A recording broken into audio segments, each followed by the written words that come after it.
আসলে ডিফারেন্ট হিসেব।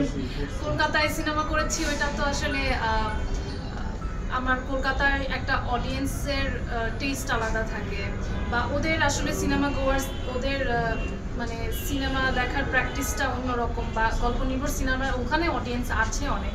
তো সেই ক্ষেত্রে ওখানে তো অবশ্যই ভালো সাড়া পেয়েছিলাম, এবং সেই আমার প্রথম সিনেমার জন্য আমি ফিল্মফেয়ারও পেয়েছি, ওখানে জার্নালিস্ট অ্যাসোসিয়েশন অ্যাওয়ার্ড পেয়েছি, প্লাস ওইটার পর আমার কলকাতা থেকে অনেকগুলো ছবির অফারও এসছে, এবং যার সাথে আমার দেখা হয়েছে কলকাতায়, যে কোনো ডিরেক্টর বলি, অভিনেতা অভিনেত্রী বলি, সবাই আমার কাজটার প্রশংসা করেছে। সো সব কিছু মিলে অবভিয়াসলি আমার স্টার্টিংটা ওখানে খুব ভালো ছিল, but at the same time I don't want to compare ওটার সাথে এটার, বিকজ দুইটার অডিয়েন্স সব কিছু খুব আলাদা। ওয়ালটন ফ্রিজ কিনে অনেকের মতো আপনিও হয়ে যেতে পারেন মিলেনিয়াল, সেরা পণ্যের সেরা অফার। আসলে ফাতিমা ছবির সবচেয়ে বড় চ্যালেঞ্জ ছিল যে ফাতিমা এবং সুবর্ণা দুটো ক্যারেক্টার প্লে করা সাইমultaneously, এবং যদিও ফাতিমাই সুবর্ণার চরিত্রে অভিনয় করছে, তারপরও আমি যেটা ভেবেছিলাম, আমার ক্রাফটিংটা আমি করেছি, মানে করতে চেয়েছি এমনভাবে যাতে ফাতিমা যখন ওর লাইফে আছে আর সুবর্ণা হিসেবে যখন ও ক্যারেক্টারটা প্লে করছে, দুটো ক্যারেক্টার যাতে ডিস্টিংগুইশলি ডিফারেন্ট মনে হয়, যাতে মনে হয় দুটো ডিফারেন্ট মেয়েকে আমরা দেখছি। ওই প্রচেষ্টাটা আমার ছিল।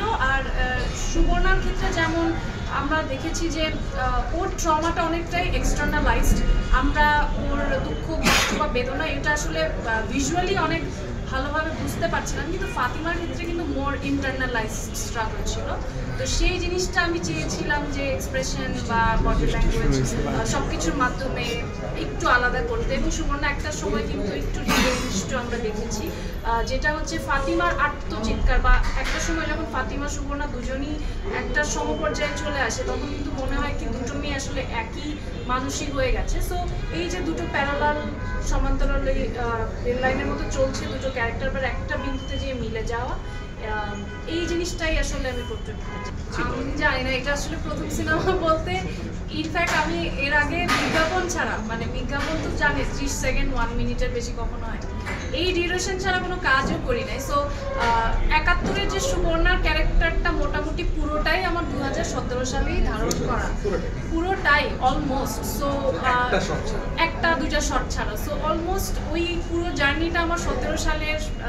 সো ওই সময় হ্যাঁ অ্যাক্টিংয়ের পরিপক্কতা, এখনও অনেক পরিপক্ক অ্যাক্টিং আমি করি না, বাট ওই সময় আরও কাজা ছিল। সো আমি জানি না আপনার ভালো লাগবে। Thank you.